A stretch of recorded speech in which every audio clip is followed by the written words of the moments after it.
We have a very interesting problem today.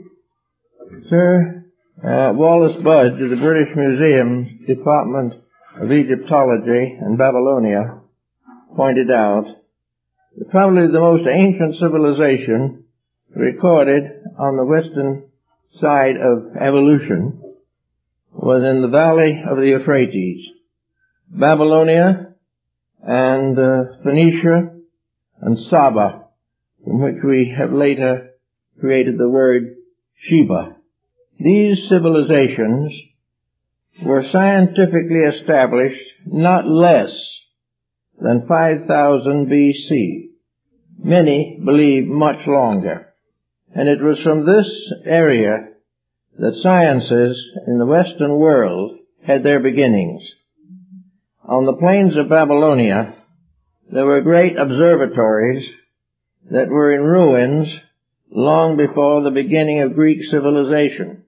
These towers were observatories, and they were also mysterious analogical symbols of beliefs that were held at that time. According to the Babylonians, the universe was a kind of mountain, and this mountain rose in 7 ridges, or in 7 levels, and finally at the top was an altar for the eternal God. Each of the levels of the towers, called ziggurats, was of a different color, and various pigments were used in the making of brick or of painting the surfaces afterwards. These colors represented those assigned to the 7 planets known to the ancients. More correctly, 5 planets and 2 luminaries. These planet-luminary combinations represented a ladder, its lower rung upon the surface of the earth, and its higher rung reaching up to the jewel of 7 stars, the mystery of the Dipper. Actually, life to these people was a series of systematic ascents, and this system of ascending values applied to everything. It applied to the life of plants and flowers. It applied to the life of mankind, to nations, and to the planet itself. Every form of life was advancing systematically through 7 steps, and these steps had to be fulfilled if the final purpose of evolution was to be attained. These beliefs were very strongly transferred to Egypt and later to Greece and Rome. And the wise men of Babylonia came to be called Chaldeans, a term that did not necessarily mean that they came from the area known as Chaldea, which was part of Babylonia, but because of their knowledge, their wisdom. The Chaldeans were the sages that governed the states, regulated the empires, and informed and instructed the rulers. All of this was part of a very interesting program, a program which had to do with the 7 steps that all living things must make between their entry into this world and their departure therefrom. And regardless of the passing of time, of ages, of civilizations, and the rise and fall of customs and governments, these 7 steps came into prominence and were assigned to every living thing. All things that entered this world with the first step left with the 7th. And between the 2 were all the others in their proper sequences. Now, each of these steps was not only a symbolic pattern, but it was a responsibility.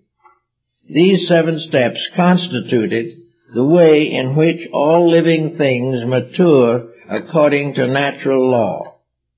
And any break or variation in this pattern was disastrous to those who broke the law.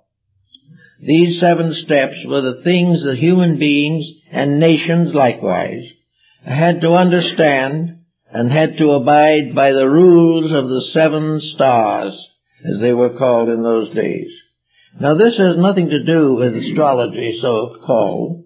It has to do with a symbolic picture of the world as it was recorded by Ptolemy of Alexandria. And this system of Ptolemy remained undisputed until the rise of Copernicus and Galileo. And according to the Rosicrucians of the 17th century, modern astronomy does not conflict with the ancient system, because they apply to two different purposes. And the ancient system is just as true as the modern system, because it relates to psychological and mystical practices and policies which physical astronomy knows nothing about. So with our study of the problem, we come to the conclusion that there was a ladder of 7 problems, 7 things that had to be accomplished, 7 patterns of laws that had to be kept, 7 departments of human conduct that had to be fulfilled if the being was to pass on to the higher realms of insight. So we have this little problem this morning, and in the days of Ptolemy, the 7 luminary planets, or the combination of 5 planets and 2 luminaries, were assigned as rulers of these 7 steps. And these rulerships had nothing to do with fortune-telling, and had nothing to do at all with the idea of the planets in their rulerships over personal destiny. The planets became the symbols of the great problems that had to be faced. And in mysterious ways, these planets were not only designating the fates of persons, they were also showing the pattern by which everything must live if it is to survive. Nature's laws were embodied in this septenary, and no one could break the rules without suffering. We are beginning now, in the last 5 years perhaps especially, to be aware of the danger of breaking rules. For some time we have lived very badly. For a long time we have abused nature. We have continued to break the normal patterns of human life, and in so doing have brought down upon ourselves one calamity after another. It is not that these calamities arise out of some mysterious evil spirit in the sky. They arise from the natural breaking of natural law. They arise from the fact that the individual does not keep the rules by which the universe was created, by which it must be maintained, and by which it will ultimately achieve perfection and pass on to still higher levels of life and patterned purpose. So in this particular case, we know that the planets represented problems. This doesn't mean that the planets bestowed these problems. They merely became symbols of them. The problems themselves are part of a great septenary of immutable principles and processes going on in life. The ancients understood this by a series of astronomical allegories, symbols, creating what is known as the geocentric system, a universe with the earth in the center and not the sun. Now the reason why the earth is in the center of this pattern is because this is where we are.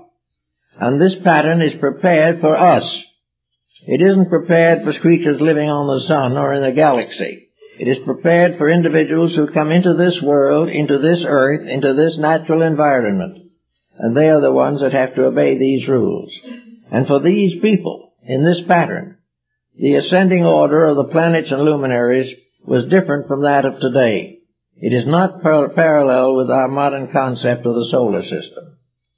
In those ancient times, the planets ascending from the surface of the earth began with the moon. The moon was the first. The second was Mercury. The third was Venus. The fourth was the sun. The fifth was Mars. The sixth was Jupiter. And the seventh was Saturn. And those were the septenaries. Those were the great deities of the Olympian throne, and also show in Oriental philosophy.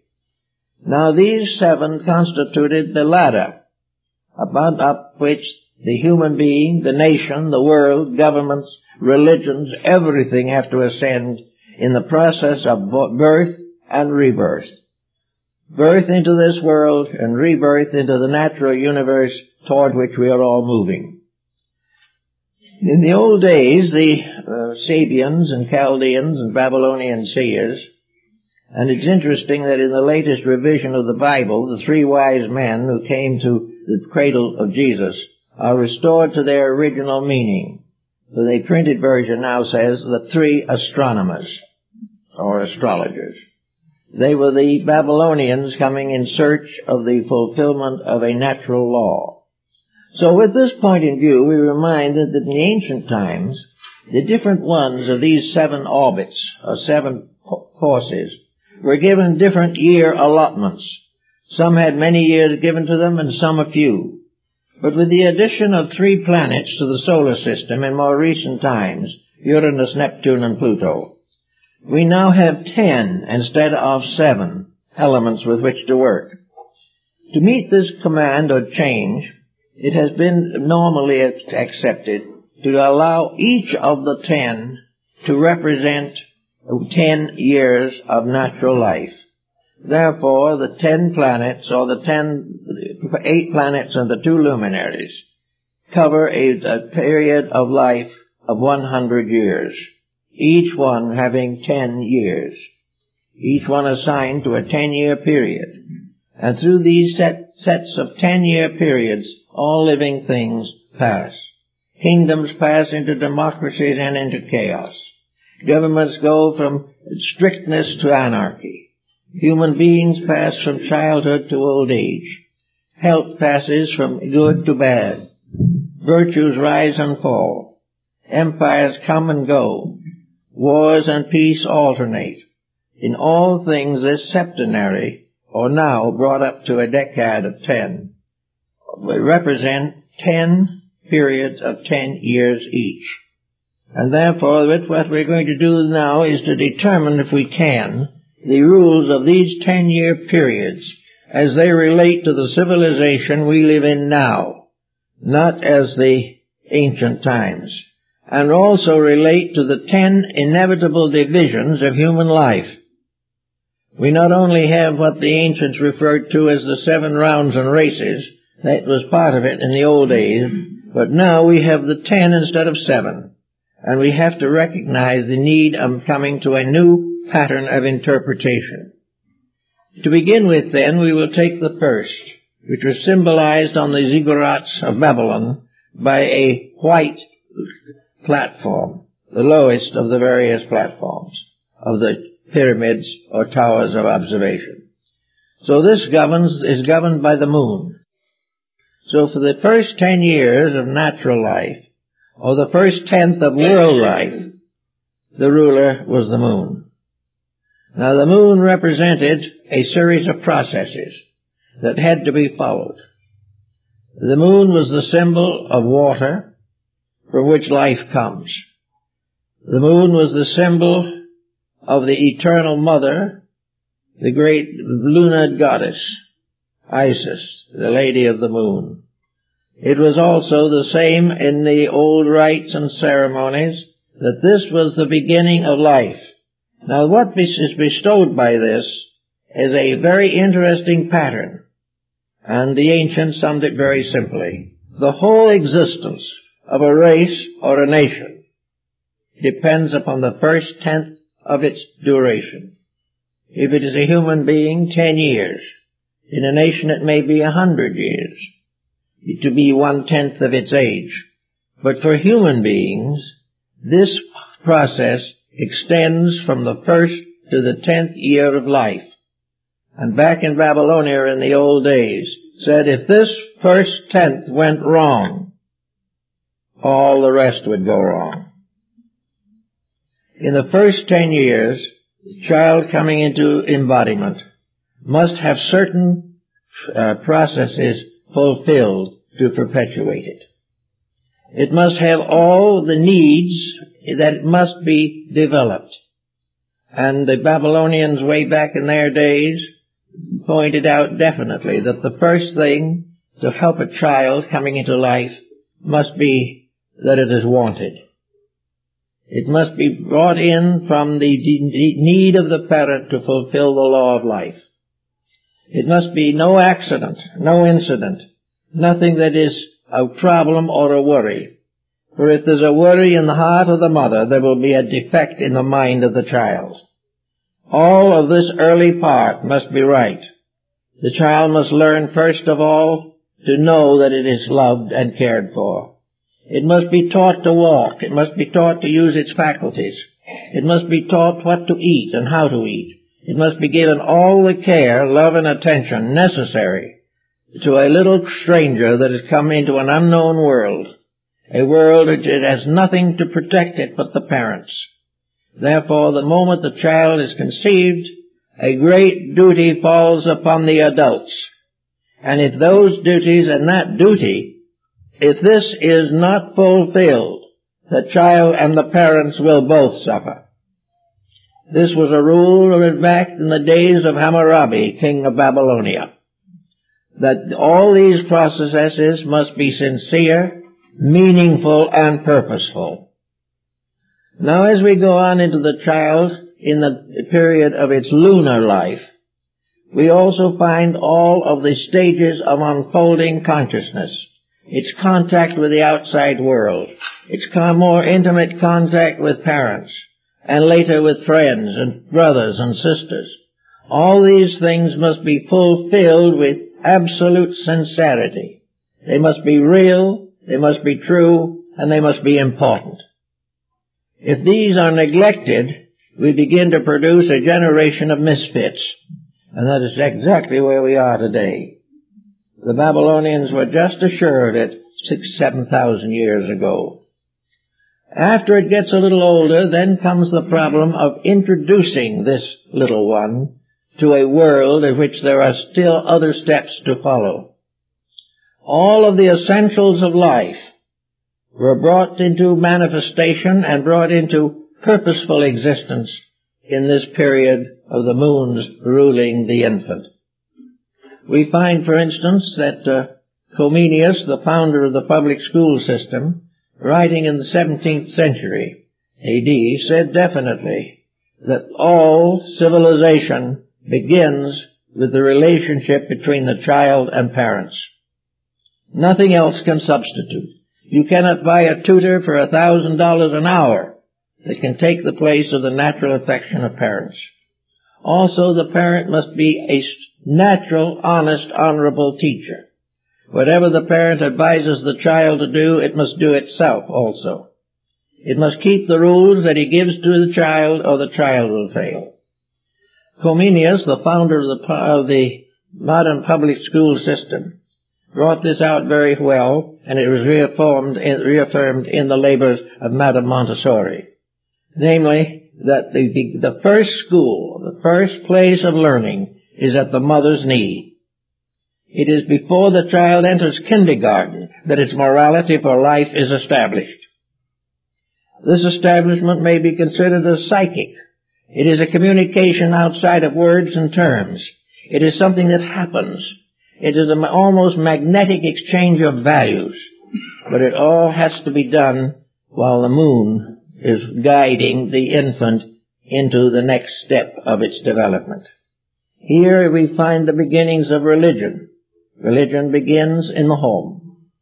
The religion begins when the parents practice the commandments and also bestow from their own consciousness the beauties of the Beatitudes. Here the child has to learn to see the world for the first time. It learns the beginnings of its language, of its relationships, of its duties, of its responsibilities. And it also becomes aware of the strength of the world into which it is coming. And if this world into which it comes is not strong, the child is weakened. So in this period, all the foundations are put in. Before the child is 10 years old, finishing the lunar cycle, its character is established, its probabilities of happiness, of success, of its interest in making a contribution to life, its morality, its ethics, all these things have to be there in seed form before the second, layer comes in. The years between 11 and 20 were ruled by Mercury, and Mercury was associated by the ancients with education. Here the child comes for the first time into contact with learning as such. And what is learning? What is education? Education is teaching the child how to use the experiences of the past to make the present better for all concerned.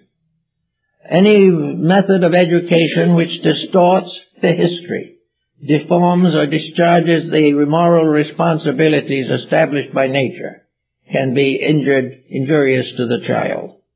It has to learn its 3 R's.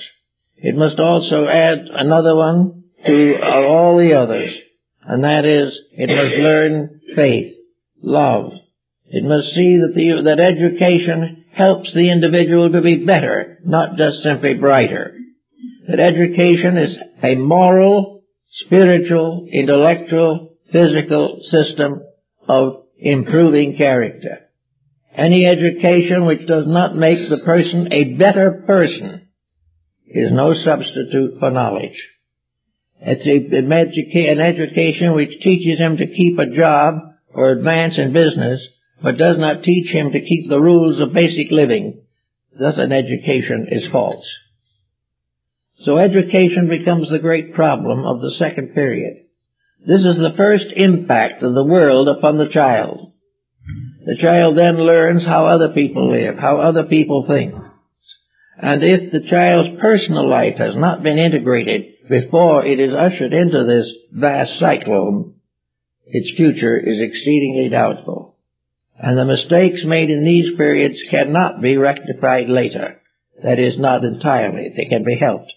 But those basic convictions upon which we all must learn to live and lean, all must be established first. So the end of education is to produce a good human being, intelligent in realities, able to face life with truth, able to meet the emergencies of life with understanding, with courage, and with integrity. If education does not make a better person, a skillful one can ruin the world. So we have to be very watchful and thoughtful of how we use these problems as they come along. Here's the second problem then, learning. And unless this problem is solved, we're all in trouble. And it has not been solved. There were moments when it was better than it is now. There were moments when it was worse. But the fact remains that the average individual can go from the cradle to the grave and consider themselves a success in many fields, and in many areas, without for one moment believing that it is necessary to cultivate personal virtues. Out to make a name for himself, out for success. All education being turned towards adjustment to a material world rather than the unfoldment of an internal potential. And yet even the educator must know that all this education and all that comes from it, all the physical part of it, is temporal. The individual will last a few years and depart. And all the things that he could take with him he has left undeveloped. And all that he must leave behind has been made important. So this is the second. To make an education that not only will go through this life but beyond, will help to make the individual a reasonable and proper member of the universal family. The same thing is true in community life. The educational system of nations. A nation which does not have an idealistic concept of education will always be in trouble. Because within the individual, when we break the natural rules of the patterns of life in which he is living, there is something in himself that objects.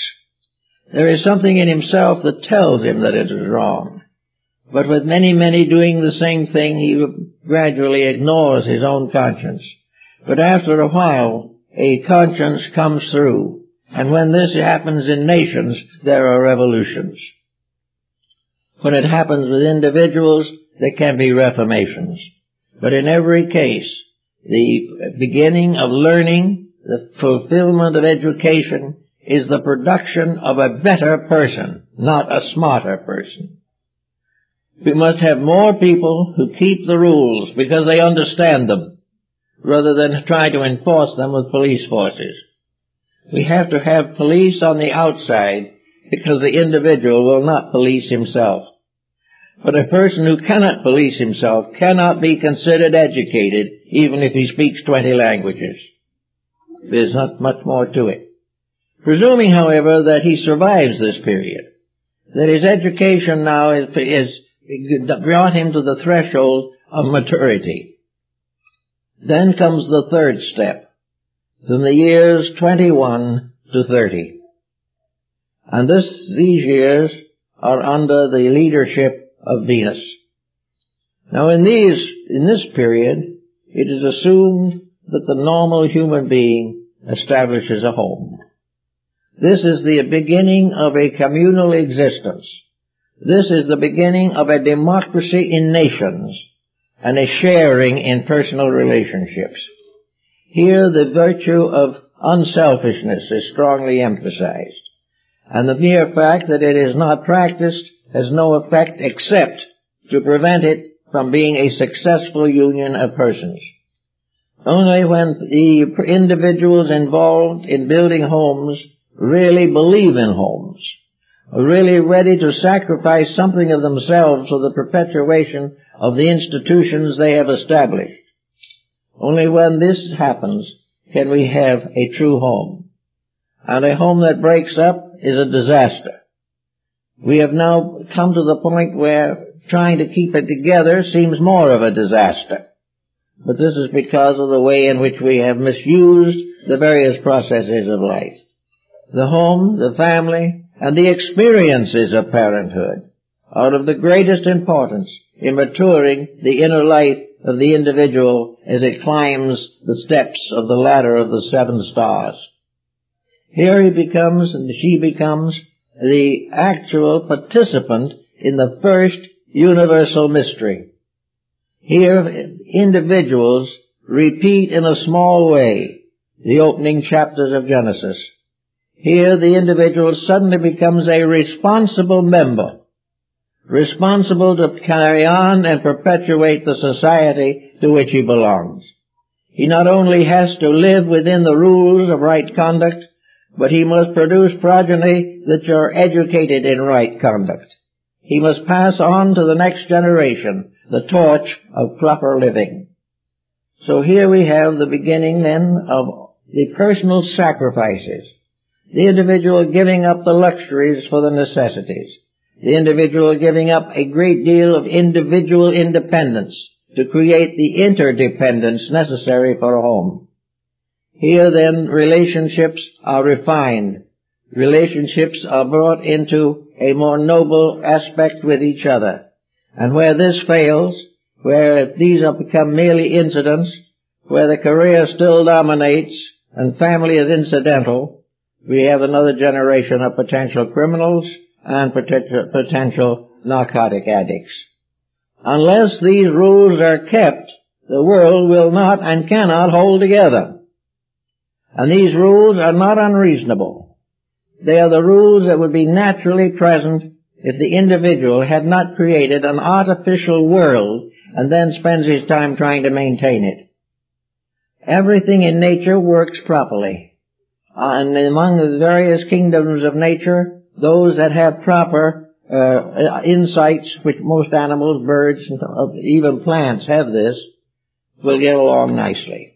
It is only when human ignorance, interference, and stubbornness upsets the balance of nature that all the other forms of life seem to be in disorder.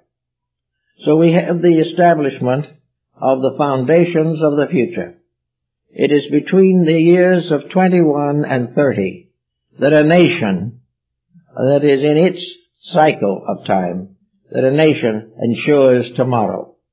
Without the future, we cannot hope to have a world that goes on.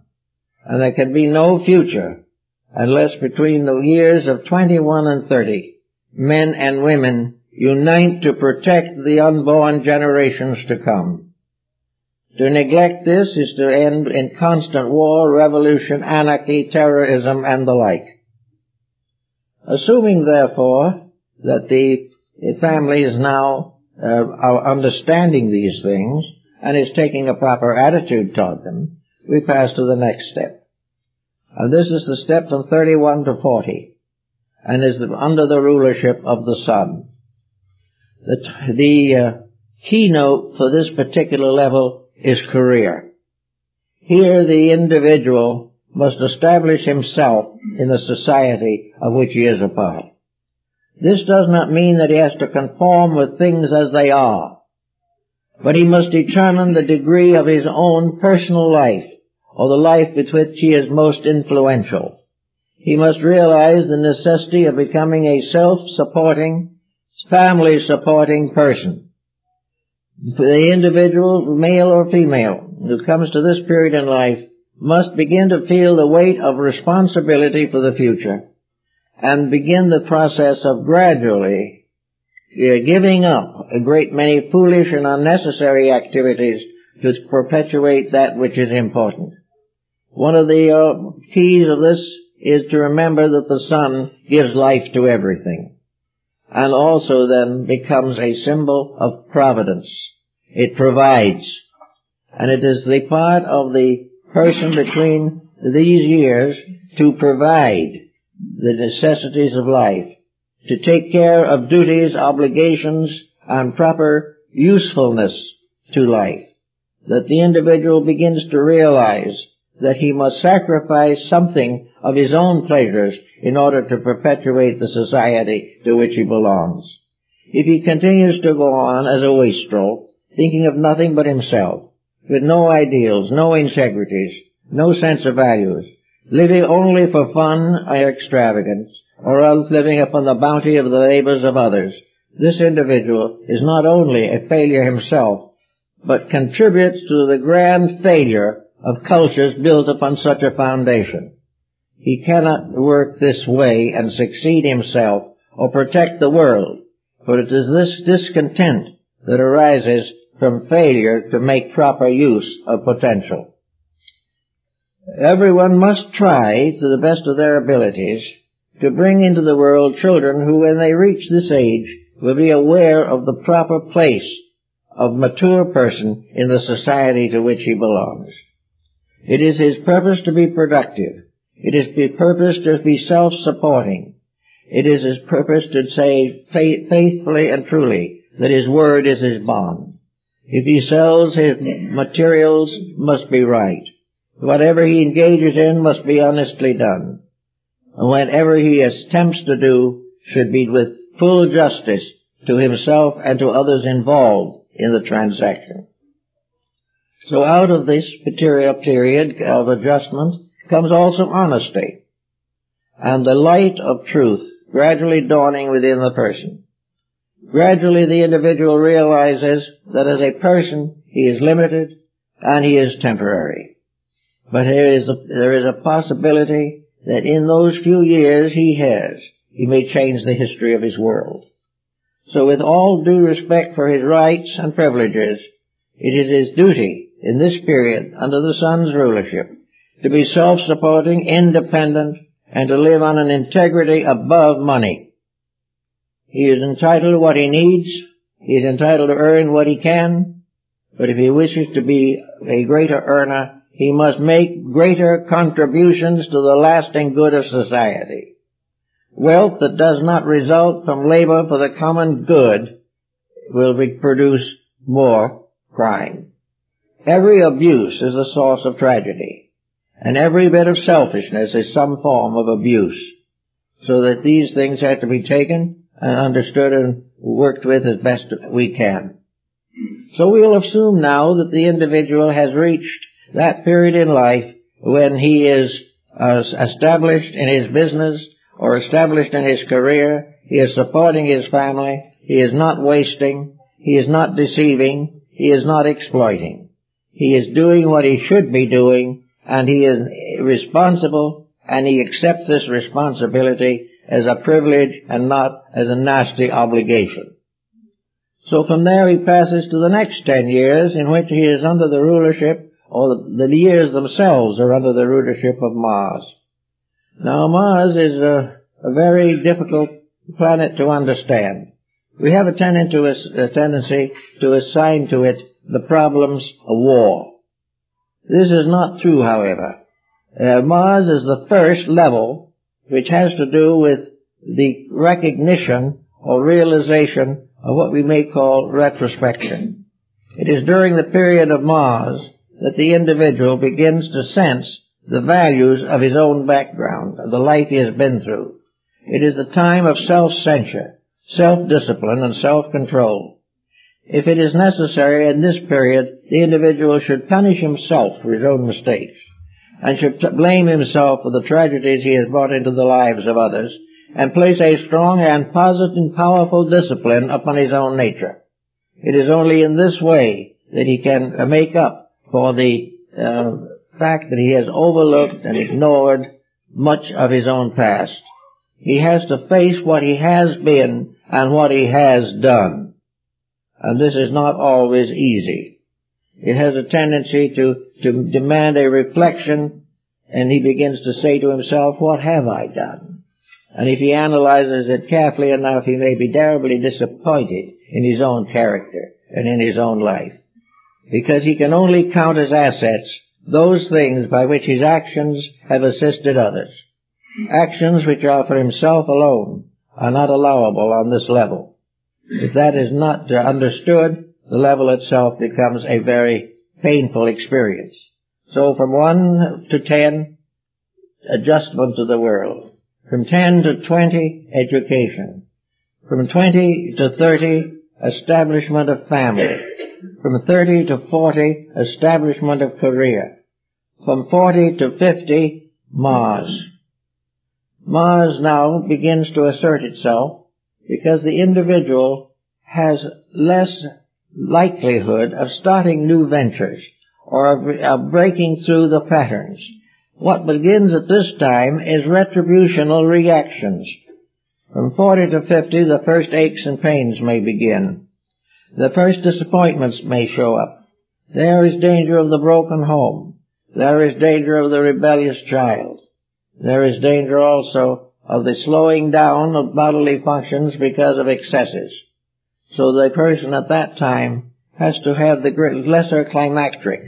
And if this does not count, then he goes on a little longer. But a great number of dissipated people who are perverse and have neglected to take care of their own integrities, enter into the period of the smaller climacteric, which occurs in the 40s. And it's when very many people who have lived too recklessly find this a period of extreme danger, and the beginning of the realization that man lives not by his body or for his body alone, because his body is beginning to show a little wear and tear. And this he must face, not just simply accept the fact he is getting older, but accept the fact that he is forced by nature to accept the purpose for his own existence, which he may have denied entirely up to that period in his life. He would not want to acknowledge that he had anything more important than what he was wanting to do. He may then begin to relent a little bit from some of his pressures, and he may also begin to realize that he has wasted too many hours on television or on other things of this nature. He has not realized that time wasted is time lost. He doesn't realize that he has an allotment and is using it more rapidly than he should. He has now come to a point where he might be a wiser person, but he hasn't prepared for it. So that as he loses his grip upon certain material situations, his life becomes less and less important to him because he has built nothing else. So this begins to be a source of conflict, a source of repentance in some cases, a source of conversion in others. The individual, for the first time, becomes aware of the fact that he was the captain of his own destiny and is on his way to wreck the ship. This type of realization becomes rather useful and becomes important, at this stage in life. Now as he goes on, he comes under the rulership of the planet Jupiter for the next 10 years. Now Jupiter has several values.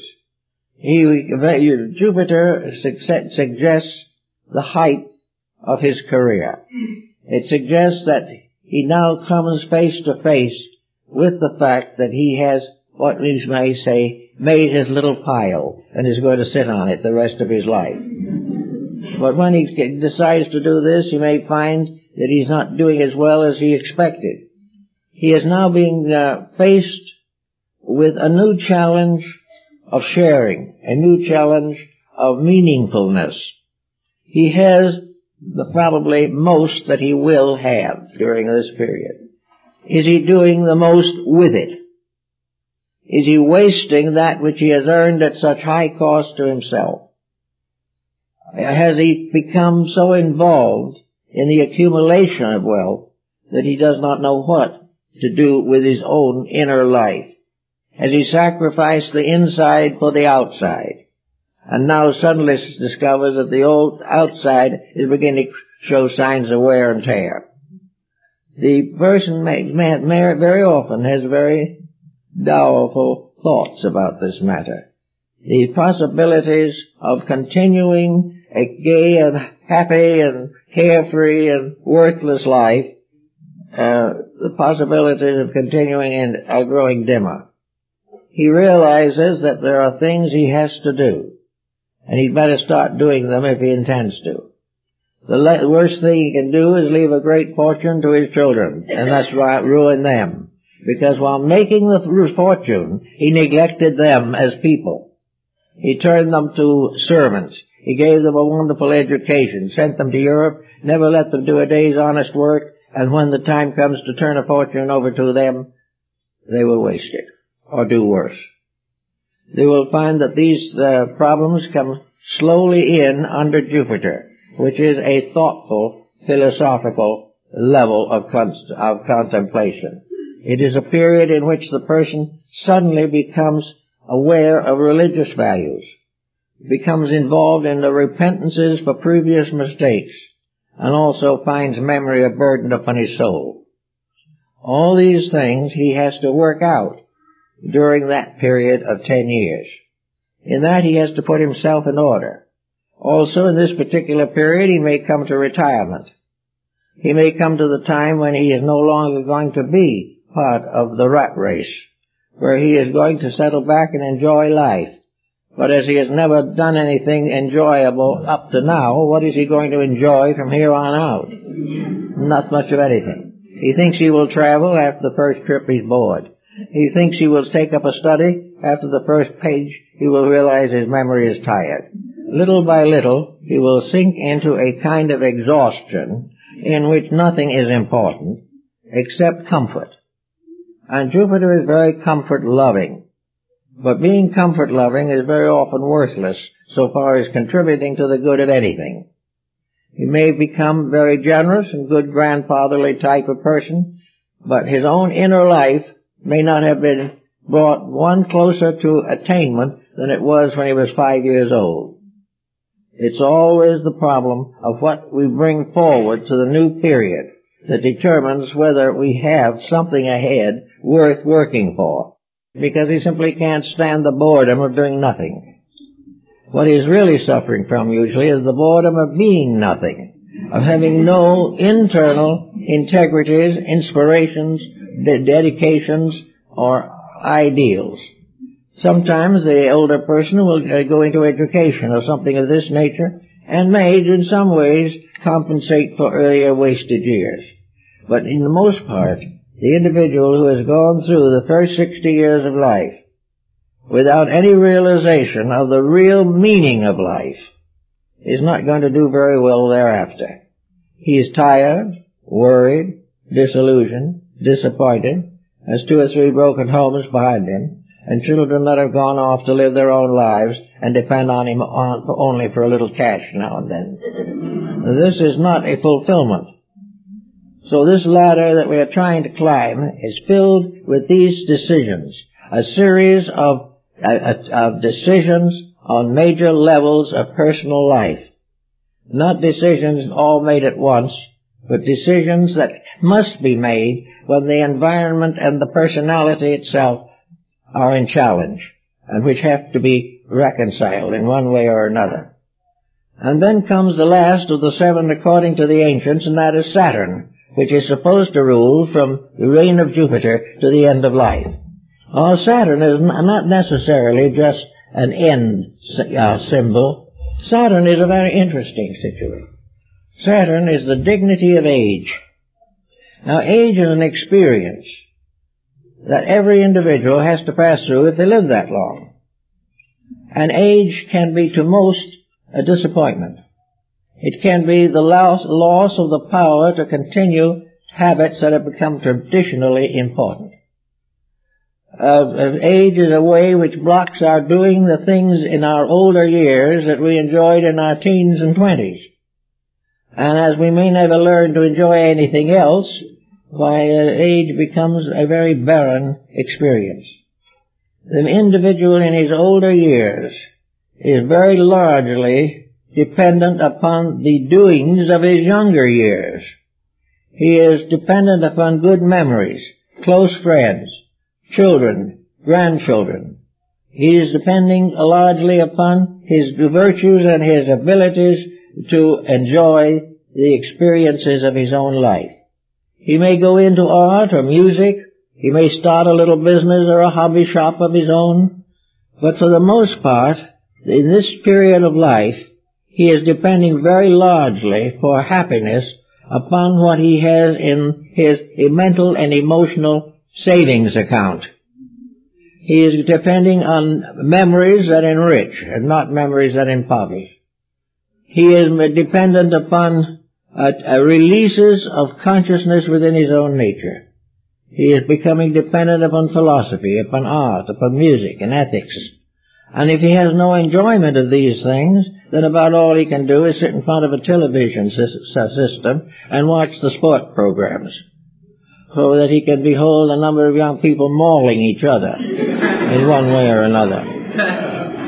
Now, to come through 60 or 70 years of life with nothing more important than to waste time watching commercials on TV is sort of a disappointment to all, including God. It's one of those things that is a story of a wasted life in a wasteful world. It is something that does not work out well, but it will continue this way and not work out well unless the individual starts at an earlier time to make it work out better. He has to recognize that these steps on the ziggurats, the stairs leading up these towers of contemplation, are things that he has to ascend one by one and do something about them. He lives in a magnificent world which is being destroyed by his own stupidity. He is surrounded by opportunities to think and to dream and to hope, and he just sits around doing the things he always has done, read the evening paper, scan the Wall Street Journal, and report on the present crisis in the money markets. And yet in a very short time he won't be here. He may not live to see what happens in the stock exchange, and even if he does, it won't mean much. And what the daily reading of it won't help him in a bit. But he hasn't done the things that are necessary. Every person who reaches near the 70th year should be a person with a tremendous desire to use the future for the good of all concerned, including himself. A desire to enrich life, to be able to say that when the curtain goes down, something has been done. Something to make the individual proud of himself in a correct way. A gentle sense of fulfillment, that he has contributed to the good of others, has contributed to the good of his world, that he has been able to so improve his own nature that he can pass out of this world a better person than he was when he came in. Very often now it seems that he is worse at the end than when he came in. Because when he came in, he was a beautiful little kid, wonderful, with great big eyes. Everybody loved him, and he was a joy to behold. But somewhere in the world of life, he got over this. And I have known a few, however, who didn't get over it. It can happen. And also without being in his second childhood. It is perfectly possible for an older person to be the most beloved member of a family, or the most useful citizen in the community, or the patron of everything that is good and fine in life. It is perfectly possible for the older person to be busier than he ever was in life before, doing things that he never had time to do before. If he had heavy responsibilities and had a family to take care of, he can excuse himself for lack of nobler incentives. But when these things have been finished, and he stands free to do as he pleases, it is important that he displeases to do something that is worthwhile, so that his life comes to a noble climax rather than a dismal disintegration of faculties. There is no reason why a great many people should come into second childhood at all. The reason is they have never disciplined, never cultured, and never determinedly unfolded their own resources. The mind has not gotten tired and now failed because it was worn out. It has been left to gradually deteriorate and fail from lack of use. The lack of the use of faculties for the purposes for which they were intended is one way to determine the disintegration of memory, imagination, and all of the fine art instincts in the person.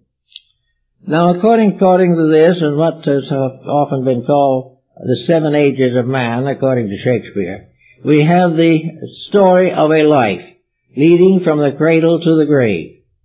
Now, if this was all there was to it, the life would be pretty much of a mess anyway. If the highest thing that the individual could hope to do is to die rich, the whole purpose of human existence is lost. If the individual also can say fairly that if when he's gone he'll never be missed, that's just as bad.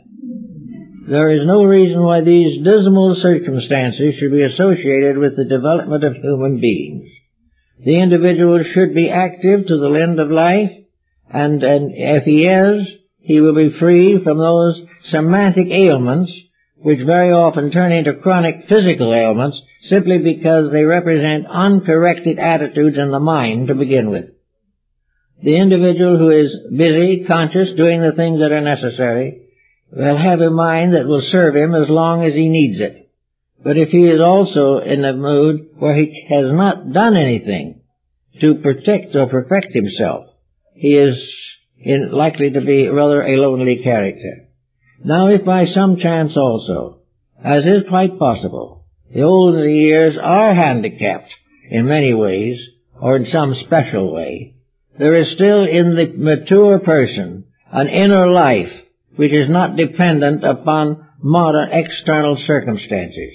An individual who is no longer capable of activities of any importance.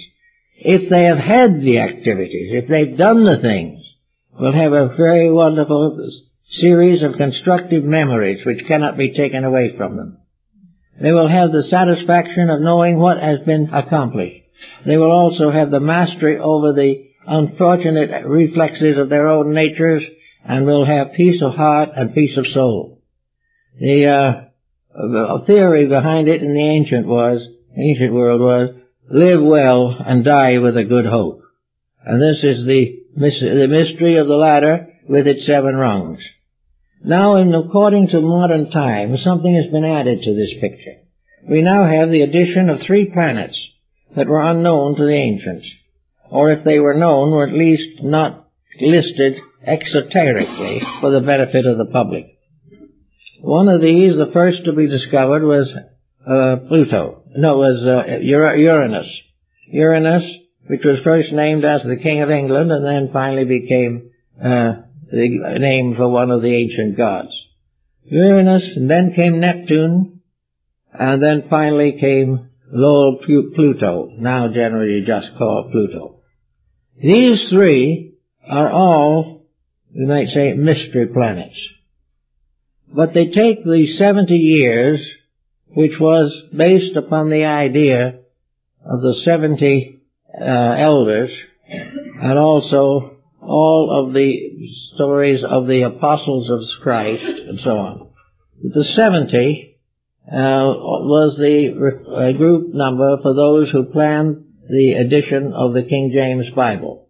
The 70 years has now been stretched to 100 years. And the 72 years, which originally was regarded as the maximum expectancy of life, is no longer the maximum expectancy.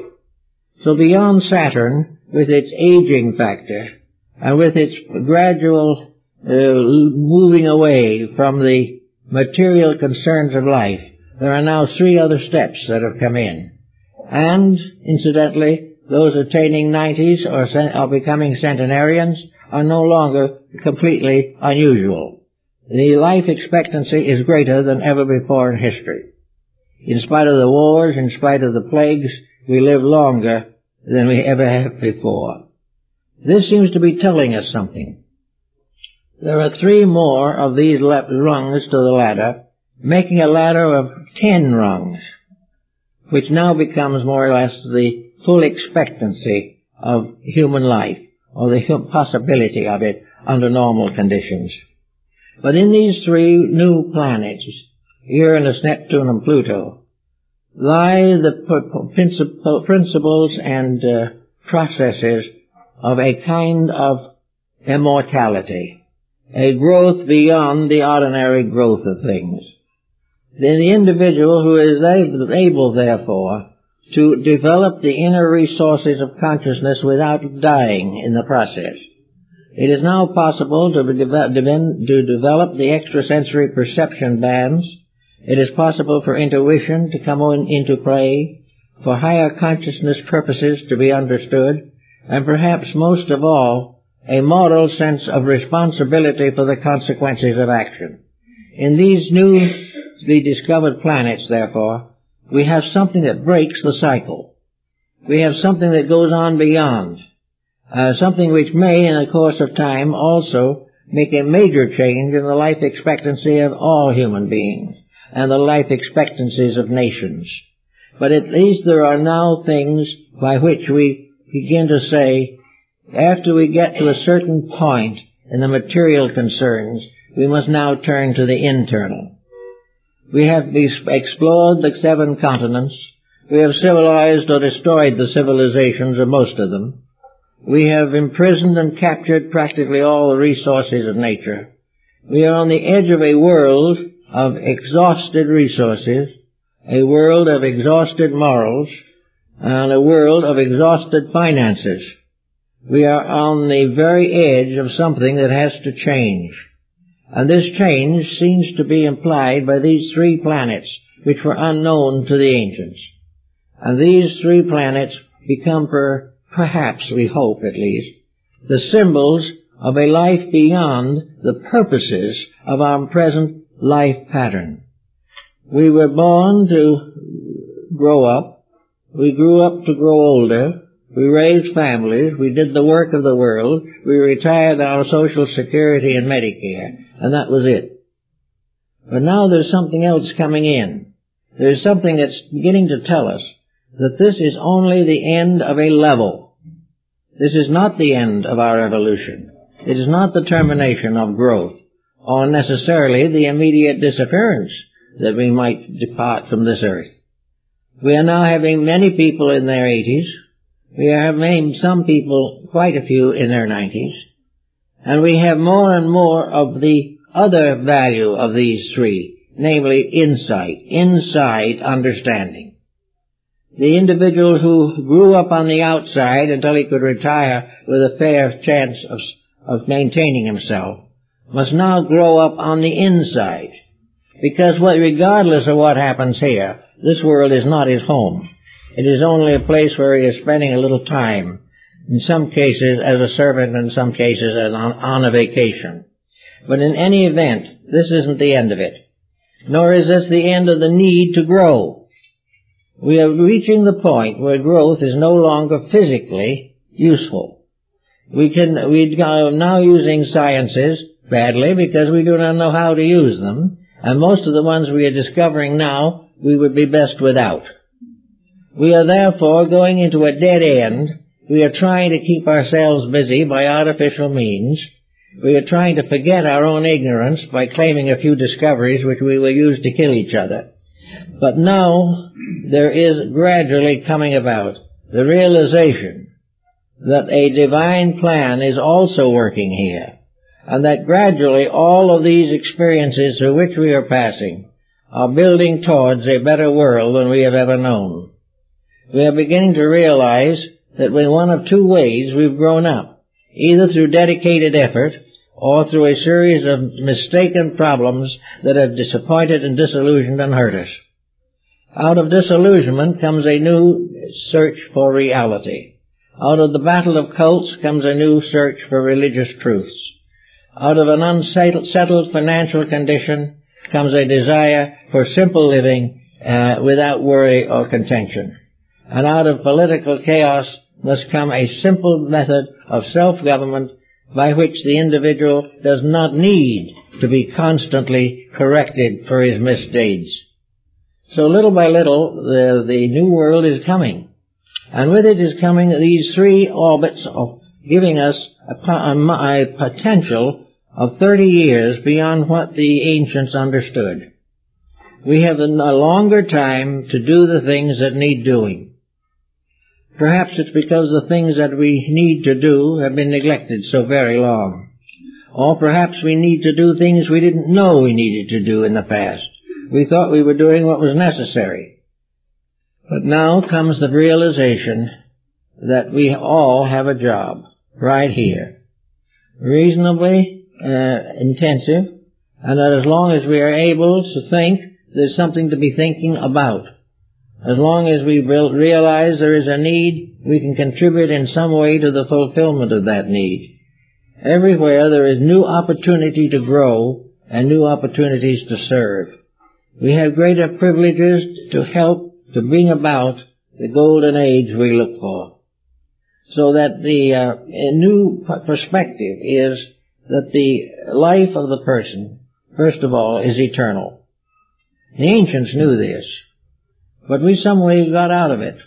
We mistook the fact that we saw his physical terminations and assumed, therefore, that all physical symbols are literal. They must represent exactly what we see. The truth of the matter is that the ancients never believed that. There are very few ancient people who were ever really materialistic, because they had not come to that point in which they became so delighted with their own stupid works that they didn't think there could be anything in space as good as what they have. That the individual was here, was blessed beyond all words, and there was nothing afterwards except the tomb with a few little handfuls of his private property thrown in for luck. Actually, the whole world is changing. The boundaries of life are changing. The more we think of immortality, the longer we will live. The more we live according to the laws of integrity, the better our health will be over long spanted periods of time. When we keep the emotional virtues of life, there will be more happiness for everyone. And when we raise children properly, we will have children we will love and enjoy as long as they live. All of these things bring about a new world. Thoughtfulness, kindness, generosity, patience, understanding, insight. All these, if they are developed early in life, or as early as we find them, they all contribute to this tomorrow which we are now longing for. We are beginning to realize as never before that things have to change, that there has to be a better way of doing things than we are doing, that we'll never bring about peace by one war after another. We should have known that. The Medes and the Persians knew it 5,000 years ago, but we were slow of learning. One thing, we immediately discarded the wisdom of the ancients because it conflicted with the ignorance of today. We didn't want to know what they thought, because if we really accepted their thoughts and their codes, we'd have to live better. And it was better to forget them than change our own habits. So we have ignored all of these ideals that could have been a great help to us and might have saved several great wars. But now comes the realization, as never before, that there is such a thing as peace. there is such a thing as human beings becoming constructed individuals in a world plan for ordered existence. There is a possibility, therefore, to liberate the individual from the tyranny of the unimportant, to give the person an opportunity to grow. Moore, in his Utopia, makes this point very clearly. People not burdened by the misdeeds of themselves and each other, or not striving after goals which are worthless and bring only misery, people who live quietly have time to think. They have time to read good books. They have time to be with their children. They have time to serve social purposes. They will help to maintain the integrities of nations rather than be forced out as soldiers to be killed for systems that they do not even believe in. So there's always a new way coming. And in the discovery of new planets, we find a series of factors. Uranus, for instance, shows us the use of machines. It begins to tell us the possibilities of the proper use of labor-saving devices. The morality, however, has not been developed. You cannot make a successful machine unless you are dedicated to the use of it for constructive purposes. Machines cannot make better people. Machines can only enslave people. But machines used by intelligent people can advance the state of civilization. They can end once and for all the tyranny that must arise when a world as complex as ours is left to its own devices. We don't have to have wars. We don't have to build nuclear weapons.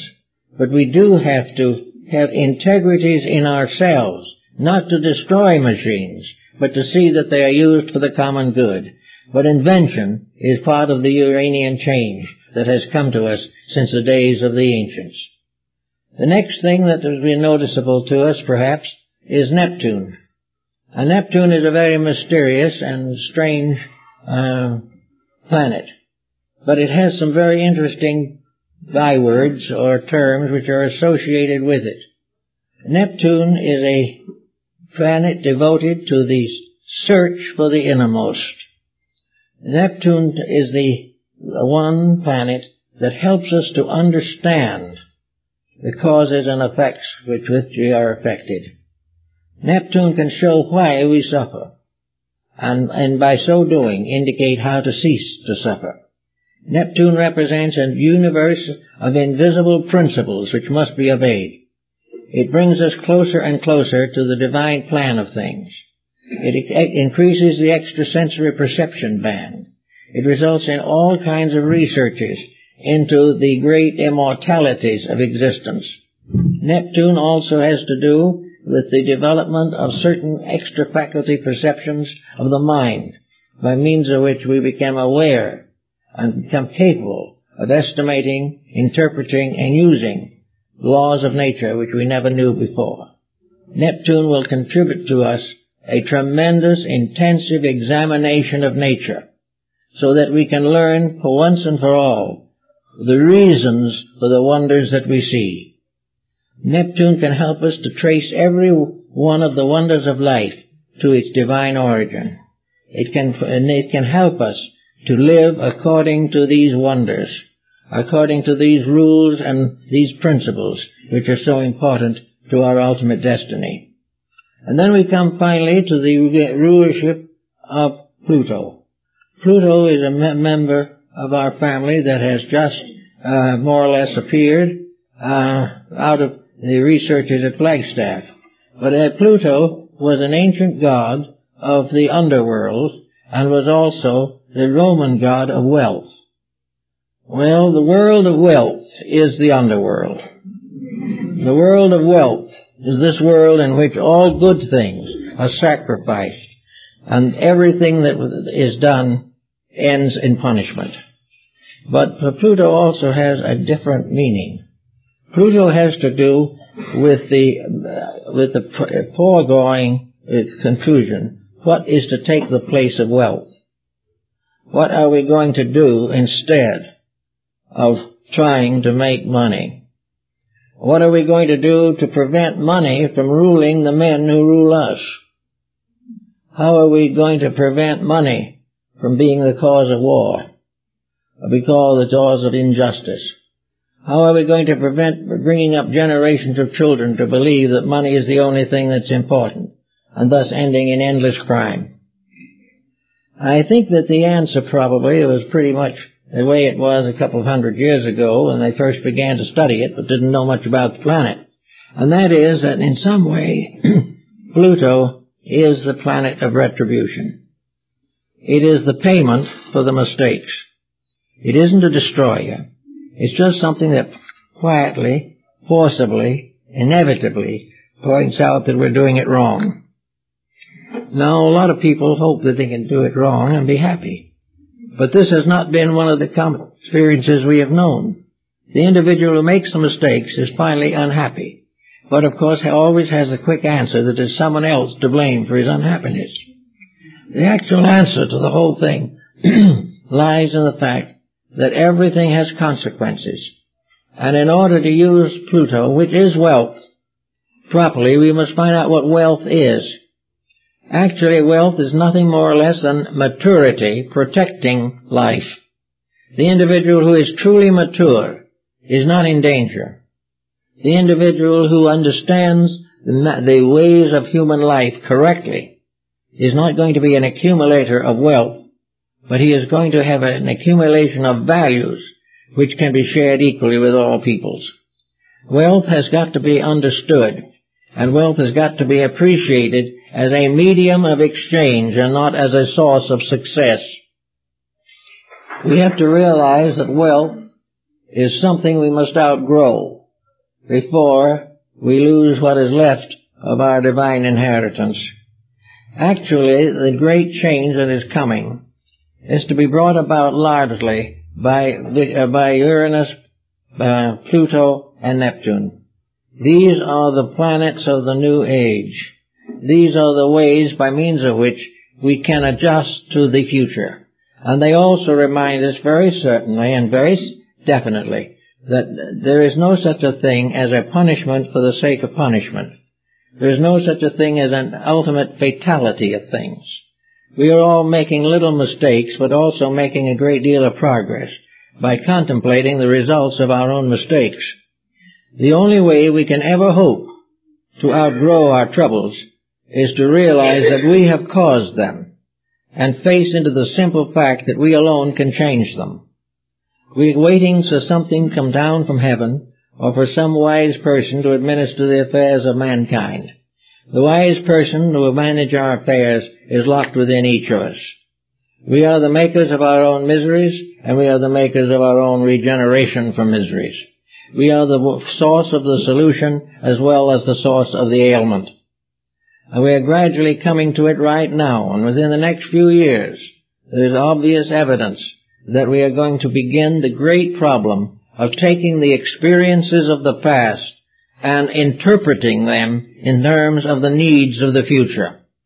We are not going to bury the ancients and say they were poor, benighted characters who believed in good conduct. We're going to realize that they were the right ones. And we're going to find that in the wisdom of the ages, we have plenty of material to assist us in creating a better world. And as we create better worlds, we have better people. And they in turn create still better worlds. When things start moving in the right direction, the momentum can increase. But the momentum must always begin with a little child opening its eyes upon a strange world and depending entirely upon the love of mother and father to survive. And if that is betrayed, that child will become part of the great liability. But if these young people are brought up with understanding and insight, and if the older generation realizes its own limitations and seeks to push forward into the future those young people who must be the hope of the future, and will spend more time building better futures for their children and grandchildren than trying to be more comfortable in themselves and ignore their responsibilities to society. It's all going to work out. It's going to be good for everybody when it's finished. But in the meantime, wherever we are in that cycle of age, from the beginning to the end, We have to work to understand and correct the problem that is focused upon us by our own place in our own life cycle. At certain ages, we have to face certain problems. If we face each problem as it arises, the next problem is comparatively easy. But if we neglect the first, we'll have trouble all the way through to the end. We've got to find better ways of starting young people out in life. We've got to find better parents. We've got to get over the idea of leaving the child on the doorstep. We've got to get out of the idea that we have to blow the child up in order to conquer the country that it belongs to. All these things are the great perversities of life. And as long as the human being, either the dictator or the private family tyrant, will continue to hurt for personal gratification, there is no answer. But if you hurt long enough, you hurt yourself. And then final time of things, the abused turn. The abused stomach turns on us. The abused body rebels against us. The abused society turns against its masters. But it's all part of a wonderful story. And every story that exists in nature and is supported by nature and is fulfilled through nature is a success story. It shows that no matter how stupid we are or how long we stay that way, nature is going to outwit us. And in the long run, we're going to become wonderful, intelligent, and useful citizens in the universal empire. With this thought in mind, we can face the day maybe with a little better hope.